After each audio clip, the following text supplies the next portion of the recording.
I'm over here excited to present my research on thermocode cracking the heat signature of Arabidopsis thaliana proteome. So we'll explore how heat stress causes changes in Arabidopsis thaliana, focusing on its significance in agricultural productivity and plant stress responses. Before starting with the presentation, I'd like to say every brilliant experiment, like every great work of art, starts with an act of imagination. The abstract overview. So we analyzed 48,359 protein sequences from Arabidopsis thaliana to study their stability. The proteins were grouped according to the melting temperature in three ranges: below 55 degrees Celsius, between 55 degrees Celsius and 65 degrees Celsius, and above 65 degrees Celsius. We then looked for correlations between temperature stability and features like amino acid composition, molecular mass, and codon usage. Finally, our evolutionary analysis showed that gene duplication is a major factor that helps these proteins in maintaining and adapting stability across changing conditions.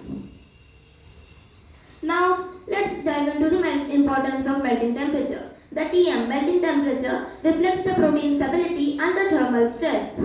A higher Tm means that the protein can resist heat better and remain functional for longer periods. However, cold stress can also cause problems by disrupting protein folding and reducing activity. The Tm is not fixed. It is influenced by several factors such as molecular mass and post-translational modifications, which together determine how stable a protein will be in extreme temperatures. For this study, all the protein sequences were retrieved from the database, which provides high-quality information for Arabidopsis thaliana. The melting temperature of each protein was predicted using the Tm calculator. Then we calculated the molecular mass and isoelectric point using the IPC software. For statistical analysis, we used JASP and PAS4 to identify correlations and manage trends. Finally, the evolutionary relationships were examined using MEGA7, which helped trace gene duplication and divergence events. Now let's get into the key results. So our analysis showed a thermal index TI range from minus 15.6008 to 9.605, indicating a wide variation in protein stability.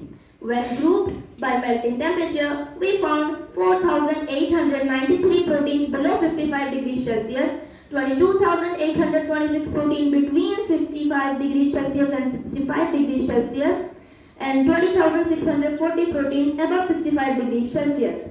The highest TI was observed for the mediator of RNA polymerase II, which was 9.605, and the lowest TI was found in the NADH dehydrogenase 5B subunit with minus 15.6008, indicating lower stability under heat stress.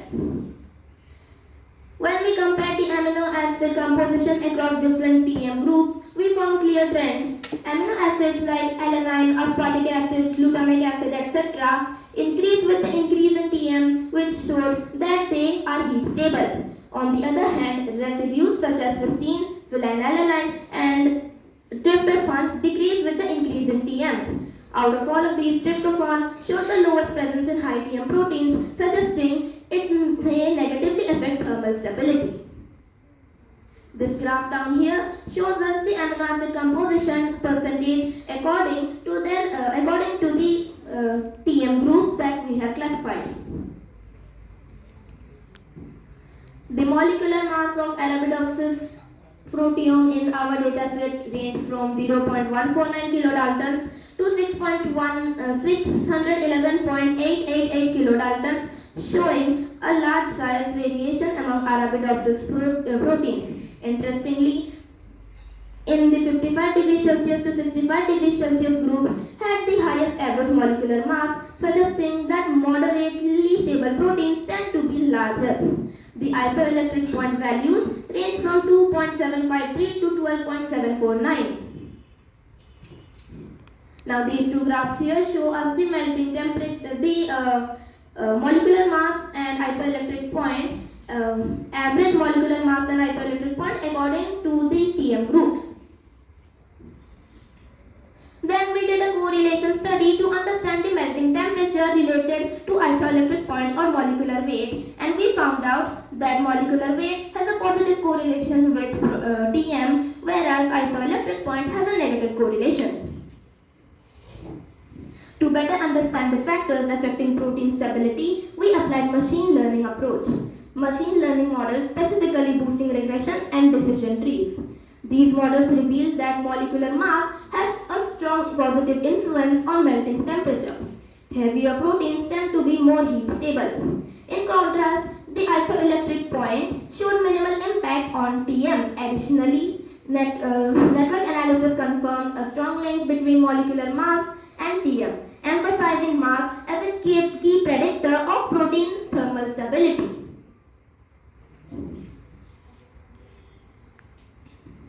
Further to this, boosting regression study also shows the role of molecular mass in deciding the TM.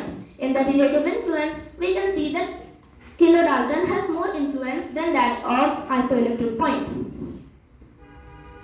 Our evolutionary analysis showed that all genes across the 3 TM groups had undergone duplication, indicating it as a key adaptive mechanism. Interestingly, we did not observe any gene loss, transfer, or co-divergence, suggesting stable evolutionary maintenance of these proteins. We also found that codon usage patterns differ according to TM group, with AGA coding for arginine being more common in low and mid TM proteins, while CCA coding for proline is preferred in high TM proteins. This variation reflects how genetic coding preferences may influence thermal stability. Now these are the evolutionary trees, phylogenetic trees, according to the TM groups. This paragraph over here shows us the average nucleotide positions in codons. Now to conclude, I'd like to say that protein melting temperature or TM is a key physiological trait that reflects protein stability. Proteins with higher TM are promising targets for developing stress-resilient crops. Additionally, our study highlights that molecular mechanisms like codon usage and gene duplication play important roles in thermal adaptation. Together, these findings provide valuable insights for improving crop resilience and understanding protein stability under stress conditions. Thank you very much for your attention. ये कमाल का बच्चा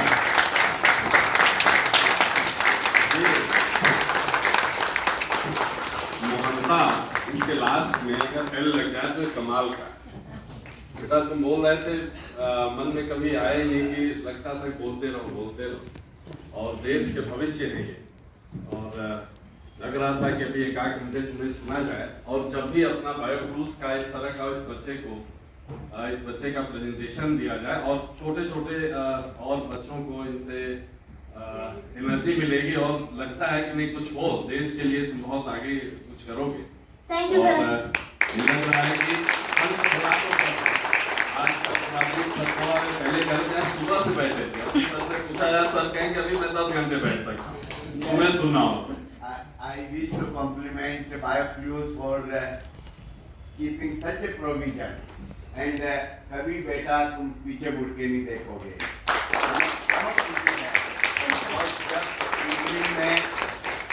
दिन भर काम करके घर जाते हैं और छोटे बच्चों की कलकारी सुनते हैं तो पूरी थकान मिट जाती है। आपने सही कहा, दिन भर सुबह 9 बजे से बैठे हम अलग अलग प्रेजेंटेशन सुन रहे थे। तुम्हें सुनने के बाद सारी थकान मिट गई और मैं ये फील कर रहा हूँ ऊपर से बहुत ऊपर ऊपर ऊपर।